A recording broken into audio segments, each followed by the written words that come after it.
je vais appeler M. Pierre-Emmanuel Falco, qui va nous parler des conditions de réussite d'un registre. Bonjour à tous, je suis très honoré d'être là ce matin pour vous parler des conditions de réussite d'un registre. Vous verrez, l'exposé est complémentaire. Je vais repartir de ce qu'a dit mon maître, M. Dahan, et puis on approfondira quelques points particuliers. Alors, je n'ai pas de conflit d'intérêt, je suis comme les trois petits singes, je ne vois rien, j'entends rien, je dis rien, j'essaie de réfléchir un peu. Seul bémol, j'appartiens à Epitor depuis longtemps et je m'occupe de la base de données européenne. En tout bien, tout honneur. De chirurgie thoracique.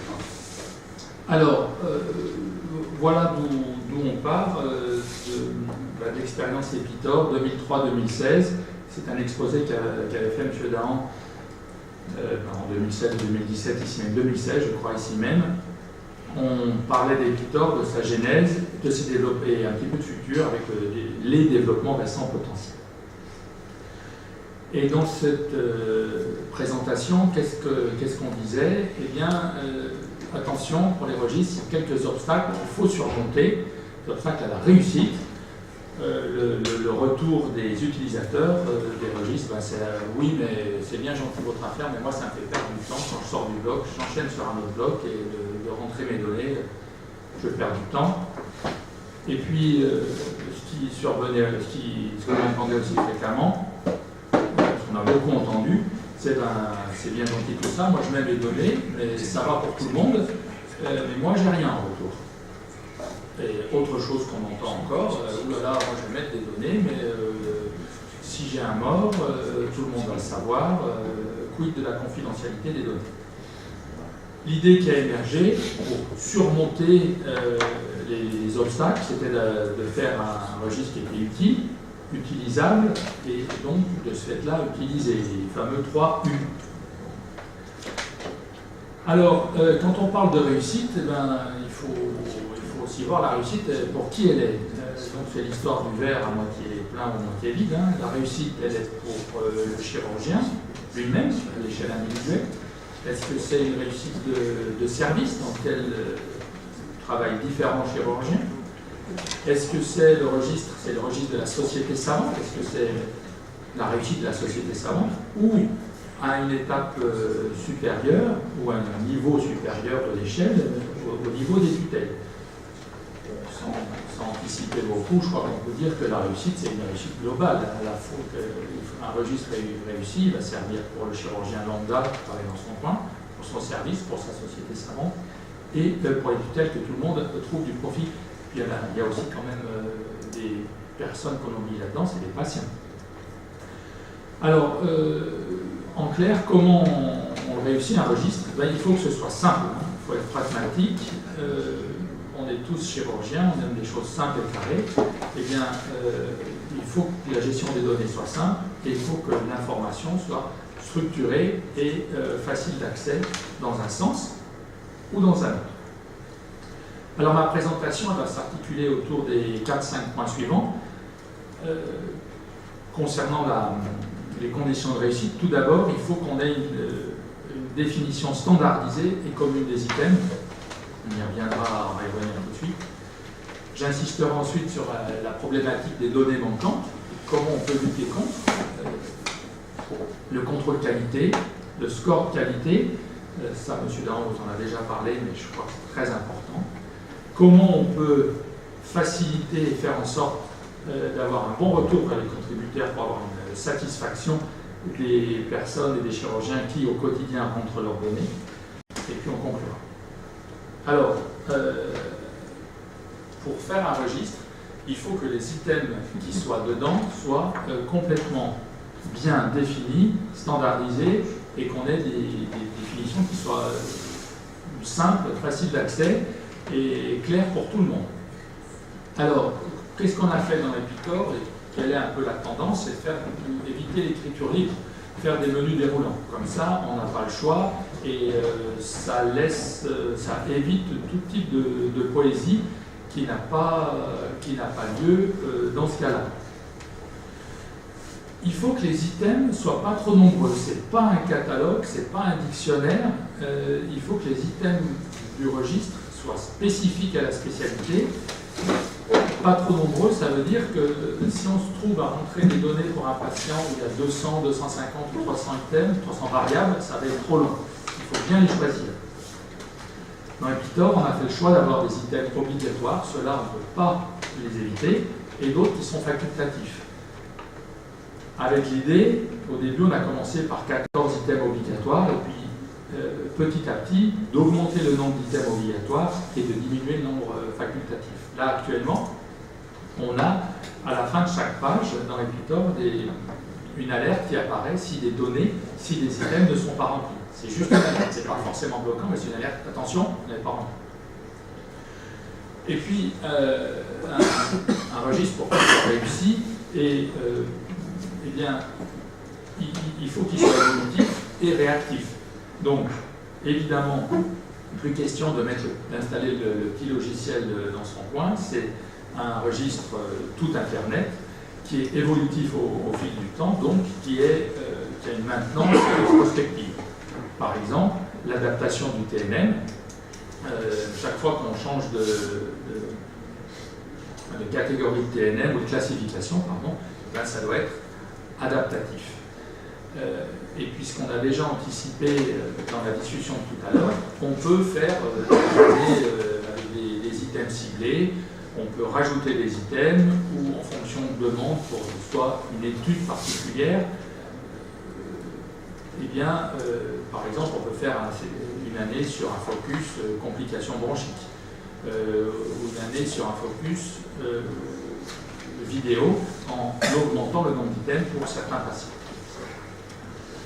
Alors, oui, une chose importante, c'est que ces items spécifiques, ils doivent être définis et il faut bien que tout le monde sache de quoi on parle. Donc, on peut, en appuyant sur le nom de l'item, là dans l'éditeur, on peut avoir la définition qui apparaît, comme ça, chacun sait bien de quoi il parle.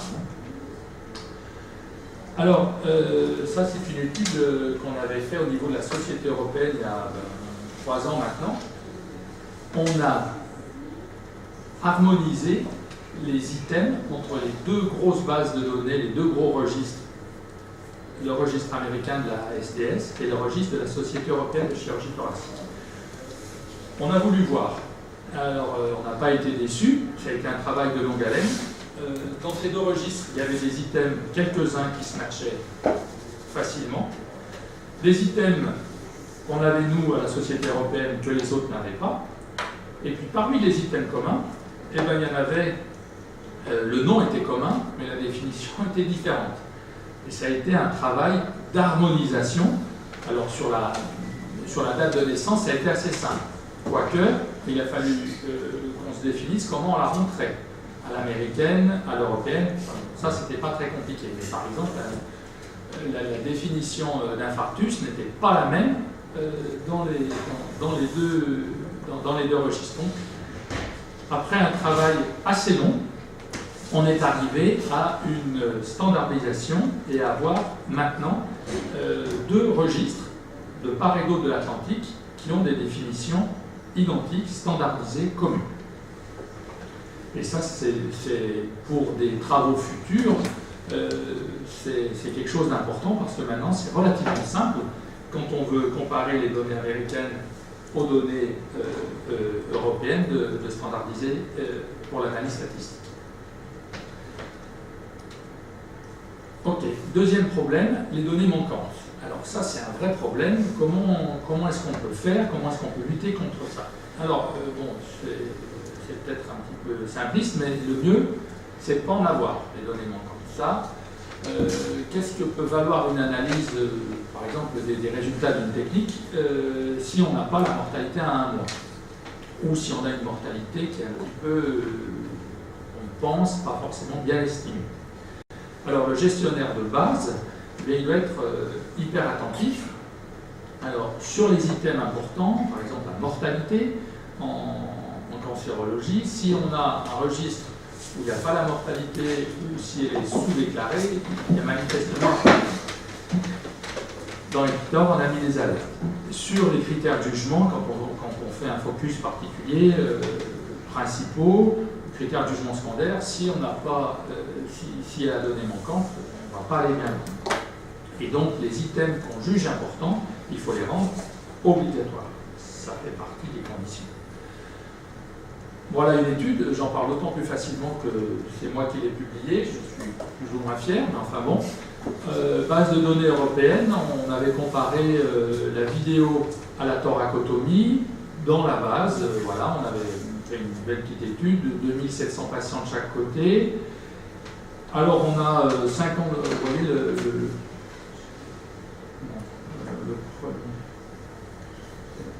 voilà, on a 52 morts versus 27, ok. On a une différence significative, ok. Mais quand on regarde là, il y a 230 données manquantes dans la mortalité. Ah oui, on a le P significatif. Okay. Bon, les reviewers nous ont rien dit, ça fait tout à fait partie de la discussion initiale. On ne s'est pas trop aventuré dans la discussion sur la différence de mortalité, parce que c'était un peu juste. Et pourtant, c'est une base de données qui est la base de données européenne, qui est auditée, qui a tous les critères de satisfaction. Alors, donc, la gestion des données manquantes au niveau de la base du registre, c'est-à-dire en amont, eh bien, il faut être attentif, il faut faire des emailing réguliers pour dire attention, vérifiez vos dossiers, vérifiez vos données. Maintenant, dans Epictor, il apparaît régulièrement on reçoit tous les intervenants, tous les chirurgiens qui rentrent dans Epictor reçoivent des alertes en disant vous avez des fichiers avec des données manquantes. On peut également, par une manipulation très simple, regarder avoir accès aux fichiers avec qui ont des données manquantes. Donc il faut être attentif et régulier. Alors, lors de l'analyse, quand on a des données manquantes, lors d'écriture d'un article à partir d'un registre, lorsqu'on a des données manquantes, il n'y a pas vraiment de bonne technique d'analyse statistique. Certains ont proposé des méthodes un petit peu antiques d'analyse de sensibilité. On fait l'analyse avec ou sans les données manquantes. On met des morts, on les met morts ou on les met vivants. Bon, ok.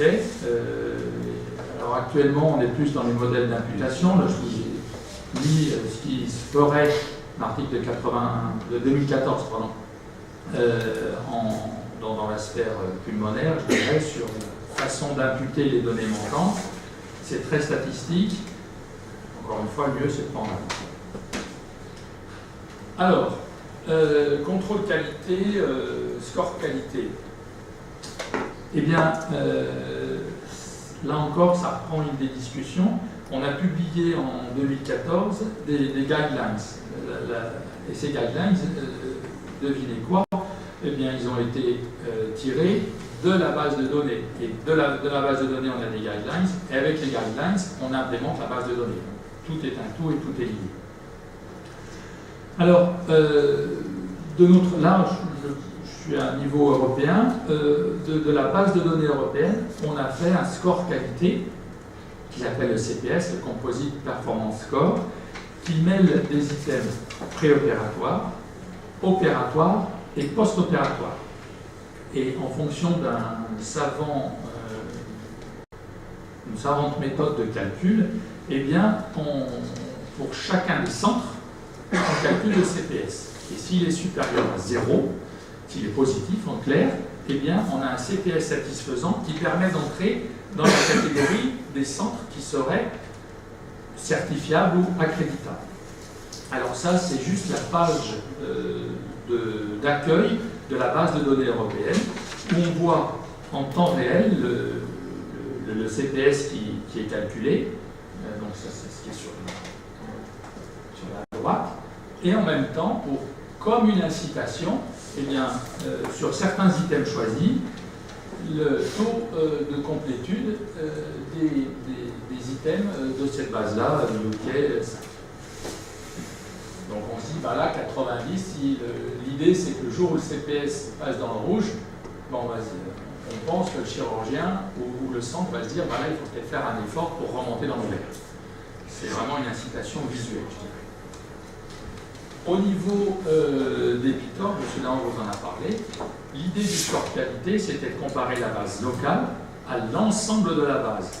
Et donc, d'arriver à un cercle vertueux de qualité en faisant en sorte que chaque fois qu'on rentrait un patient, qu'on rentrait comme il faut, ben, la base locale allait s'améliorer.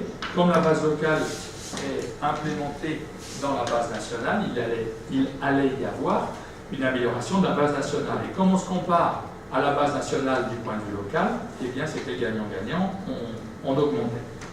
Alors, c'est basé sur un score qui est évidemment évolutif, le score qualité de chacun des centres, et il est basé donc sur à la fois le taux de remplissage, la régularité de remplissage, et les valeurs moyennes, plus ou moins un intervalle de confiance national. Alors, autre problème concernant le registre, ben, il faut savoir si le registre il est valable, et donc les audits. Les audits, on en reparlera j'imagine dans la journée, ça a un coût. Alors les Américains ont pensé à un moment s'en sortir en faisant des audits à distance ou audits indirects. Ils ont fait cette étude là il y a déjà 4-5 ans. Je vous la passe assez vite, mais l'idée c'était de ne plus se rendre directement sur site et d'auditer à distance. Donc ils ont fait une étude là-dessus en prenant 10 centres, qui étaient 5% des contributeurs. Ils ont examiné certaines variables qui avaient été choisies par leur conseil scientifique, qui étaient groupées en catégories, 6 sur l'état du patient, 1 sur les soins délivrés. Ils ont regardé 20 types de chirurgie, principalement des lobectomies, et ils ont regardé la différence entre ce qui était rentré dans la base et ce qu'ils observaient. Et surtout l'exactitude, la complétude des données. Voilà la liste des variables qui a été retenue, la chronologie. Donc, ils ont envoyé un questionnaire à chacun des centres en leur posant des questions sur leur façon de rentrer les données, donc comment ils les rentraient, et en identifiant les champs qu'ils voulaient avoir. Ensuite, ils ont fait leur audit de qualité à distance, et en regardant ce qui était rentré dans la base versus ce qu'ils avaient obtenu sur le papier. Et après, ben, le rapport final en regardant le degré de le pourcentage de correspondance. Donc, entre les items, entre les différentes catégories, entre les centres, et donc ils ont calculé un pourcentage global d'agrément. Je passe vite. Alors voilà ce qu'ils montraient dans l'article. Au final, eh bien, qu'est-ce qui s'est dit? C'est qu'ils ont retrouvé, là, sur ces 32%, 28 omissions. 95% d'accord entre ce qui était rentré et ce qu'ils avaient effectivement observé. Mais en aucun cas, il n'y avait pas d'oubli sur des causes importantes. Oui, il pouvait y avoir des erreurs, mais sur la mortalité ou la morbidité, les items majeurs, il n'y avait pas d'oubli. Donc, il concluait qu'un audit à distance était possible. Alors, dans la même veine, là, j'en ai pas parlé, mais à la fin des années 90, il y avait eu également un audit au niveau anglais d'un centre, d'une base de données de cardiopathie congénitale. Et il s'était rendu compte que la base n'était initialement pas auditée, elle a été auditée, et il n'y avait pas de différence majeure sur la mortalité ou la morbidité. Là. Il y avait des différences, mais peut-être sur des tailles, sur des poids, mais il n'y avait rien de majeur sur la mortalité et la morbidité. Alors, donc, il concluait, méthodologie reproductive, audit à distance. Alors, il y avait des zones floues quand on regarde bien. Qui a audité les données, c'était pas clair, donc conflit d'intérêt potentiel, c'était pas dit comme ça, mais on pouvait le suspecter. Et ok, on a mis en évidence qu'il y avait des données manquantes, mais est-ce qu'elles ont été rattrapées? On ne savait pas. Alors, l'idée, la tendance actuelle, ce qu'on aimerait faire en France, et ce qui se fait au niveau européen, le tout encore, c'est le financement, c'est de faire un audit mixte, à la fois indirect. On travaille en amont, on demande d'envoyer un fichier, on regarde s'il y a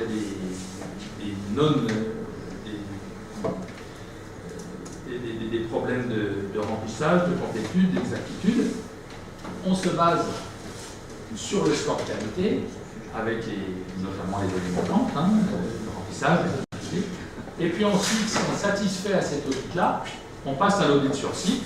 Et l'audit sur site, il a quand même pas mal d'avantages, parce qu'on voit ce qui se passe, on se rend compte un petit peu de comment fonctionnent les équipes, l'offre de soins locale, en chirurgie thoracique, c'est important de savoir si le service est couplé avec une réa, les lits d'aval, comment fonctionne le service, la programmation, le staff, les RCP, les bonnes pratiques. Et puis ça fait quand même, malgré tout, du lien social, parce qu'on se rend compte qu'on a des collègues qui sont un petit peu... Si on travaille dans des grosses équipes de CHU, on est toujours en interaction, mais il y a aussi des gens qui sont profondément isolés. Alors ça, c'est l'audit qu'on a eu, nous, à Strasbourg, au niveau de la société européenne. Là, ce printemps, on avait un CPS satisfaisant. On a été en course pour l'accréditation, certification de notre centre. On a eu l'audit qui nous a permis donc d'avoir un audit satisfaisant et donc d'avoir une certification européenne. En France, avec la qualité qu'on a des Pitor, ça sert. Je ne suis pas sûr que ce soit d'une utilité absolue. Néanmoins, du point de vue de je dirais, local hospitalier, la partie administrative, le directeur adjoint et les directeurs adjoints étaient relativement friands de cette information, s'en sont servis. Autre point important, le retour vers le contributeur. C'est bien d'avoir des données, mais comme toujours, c'est donnant-donnant. Il faut que le contributeur qui au quotidien rentre ses malades, il y ait quelque chose.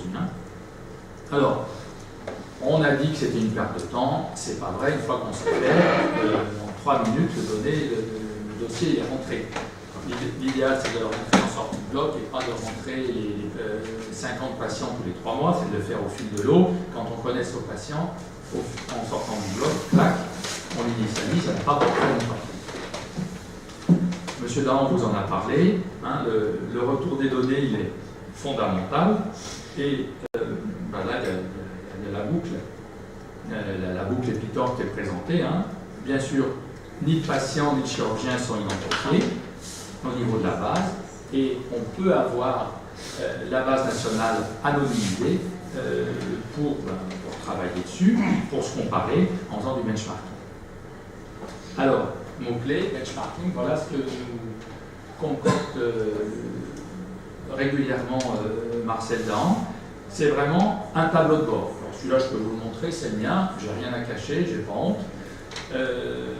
Voilà, donc, alors on peut choisir l'année, on peut choisir la période, on a le nombre, et là on se compare par rapport à l'ensemble de la base. Et donc on peut sélectionner tout ce qu'on veut, et on voit si on est bon, si on n'est pas bon, par rapport au niveau français moyen. C'est là que c'est intéressant, parce que la personne qui envoie ce fichier Excel, on peut orienter un peu plus ou un peu moins en fonction des recommandations. On peut à la fois, là on est à une interface, Marcel Dahan en clair avec une interface, travaillant avec les tutelles, il peut voir la tendance de ce qui est demandé par les tutelles, mais on peut aussi influencer les tutelles en disant, voilà, nous, ce qui est intéressant, par exemple en cancérologie, c'est le suivi à long terme. Si on a un type qui opère beaucoup, mais qui, une semaine après, ne voit plus ses malades, on a un suivi à 0. La base, oui, il y a du chiffre, il y a de la quantité, mais en qualité, il n'y a rien du tout. Donc c'est pas très bon. C'est peut-être pas vers celui-là qu'il faudra aller demander des renseignements. Ça, c'est une mine d'or en termes de renseignements, à la fois quantitatif, mais surtout qualitatif sur la façon dont fonctionne le chirurgien en question. Il vous l'a dit, retour vers le contributeur, grâce à ces bases grâce à ces registres, on a pu faire des aides à la décision, des outils d'aide à la décision, le thoracoscore, le score d'ulage dans nos spécialités. Alors pour finir, des petits messages, des pistes de réflexion. Alors, pour réussir un registre, les 3U, utile, utilisable, utilisé. Il faut une plateforme web, parce que ça doit être évolutif, ça doit sentir un petit peu l'air du temps. Il faut que les items soient standardisés, spécifiques de la spécialité. Évidemment, il faut lutter contre les données manquantes, le plus en amont possible, moins on en a, mieux on se porte. Donc favoriser tout ce qui est menu déroulant, des alertes, des blocages, attention, ça c'est un item obligatoire, pas plus loin si on ne rentre pas, et faire des emailing réguliers pour inciter le responsable, soit le chirurgien qui rentre, soit s'il y a des services qui ont des data managers, ça commence à se voir, parce qu'ils sont suffisamment riches, et bien attention, vous avez des items manquants, rentrez-les. Alors le score qualité, c'est un mélange de guidelines et je dirais benchmarking. Ça permet un cercle vertueux. Plus on s'améliore, plus on améliore la base. L'audit, oui, il faut un audit, préférentiellement mixte, sur indirect tout d'abord, pour voir si le centre a des critères vraiment purement quantitatifs qui sont corrects. Et ensuite, eh bien, je dirais quelque chose d'un peu plus qualitatif qui va évoluer vers le lien et le compagnonnage. Retour contributeur, c'est hyper important parce que si on ne caresse pas le contributeur, eh bien, on n'aura rien. Hein. On peut vendre les plus belles voitures du monde, mais si elles sont trop chères ou si on ne fait pas attention à celui qui les achète, ça ne marchera pas. Ben là, on peut avoir la plus belle base de données du monde, mais si on a 500 items dedans et que jamais on s'intéresse au contributeur, ça ne marchera pas. Donc, il faut lui proposer un benchmarking fréquent, parce que comme ça, il va pouvoir se comparer. Donc, envoi périodique du tableau de bord pour que le gars puisse se situer. En toute confidentialité, c'est absolument évident. Et bien sûr, il y a aussi, je dirais, c'est un petit peu à part, mais ces outils d'aide à la décision. Je crois qu'il y a une chose importante, et ça, nous, on l'a vraiment vu dans notre spécialité. Il y a les 3U, oui, mais il y a aussi, pour nous, c'est d'avoir la bonne personne. Quelqu'un qui a su créer le lien. On en a le vrai exemple. Depuis 2003, sans Marcel Dahan, on ne serait pas arrivé à Epitor, et il y a beaucoup d'autres registres qui n'ont pas du tout. Il faut avoir un peu, je dirais, la main ferme, mais on veut. Voilà, je vous remercie. On laisse la parole à la bonne personne. Je crois. Je ne suis pas sûr que ce soit le cas. Des questions? Oui, monsieur Martin. Donc c'est lui qui a développé ce... Je posais une question simplement par rapport à une très belle présentation. C'est un outil histoire remarquable de notre intérêt pour faire une étude avec vous. Mais le problème est l'exhaustivité. Vous avez parlé des données manquantes sur les contributeurs. Mais quelle est l'exhaustivité par rapport au nombre de chirurgies nationales?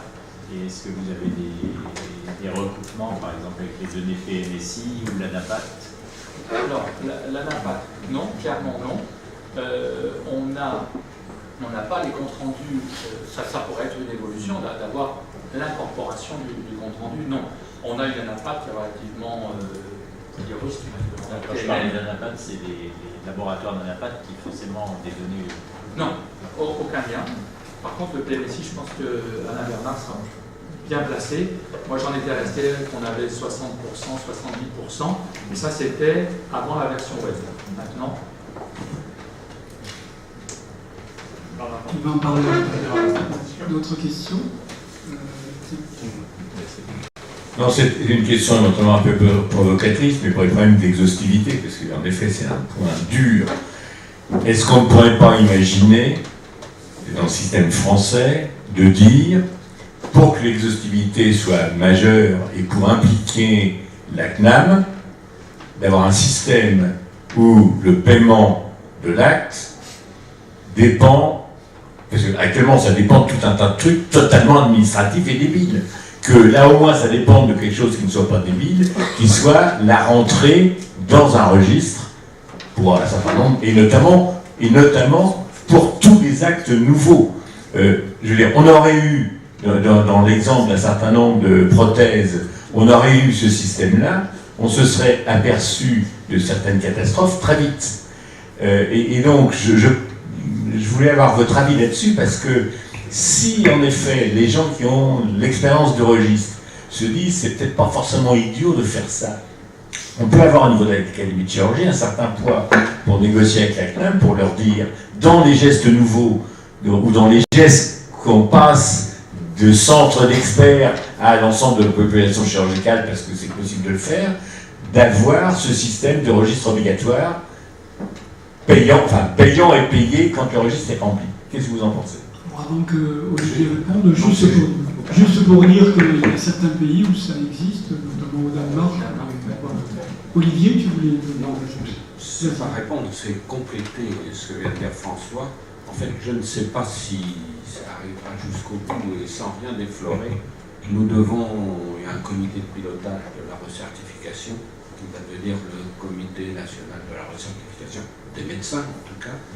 Et un des éléments clés, si on tape les mots dans le document Word qu'on remet au ministre le 6 novembre, si on tape le mot registre, c'est un des mots qui apparaît le plus souvent, et nous préconisons, en tout cas dans nos types d'exercices de spécialité, que la recertification des médecins implique, si la spécialité l'a mis, implique la participation à un registre d'activité. Ça a été un combat, c'est mis credo comme celui de Marcel, mais c'est mis. Alors il y a des moyens plus doux, c'est l'obligation de fait, c'est-à-dire que pour nous, on est obligé, pour être membre de la société, de participer à l'ISOR, pour l'accréditation, pour le DPC, mais ça n'est pas c'est pas quelque chose qui nécessite l'exhaustivité. Oui. Je vais vous parler cet après-midi de l'expérience du registre et du prolapsus. En fait, la participation au registre rentre dans les activités obligatoires et indirectement, c'est la CNAM qui finance le registre par l'intermédiaire du paiement de la cotisation pour rentrer dans l'accréditation et de la ristourne de la moitié de la RCP. C'est un biais, je ne vous appellerai cet après-midi. C'est une bonne C'est un début. Oui, c'est un début. Une question? Non. Toujours attaquer la CNAM.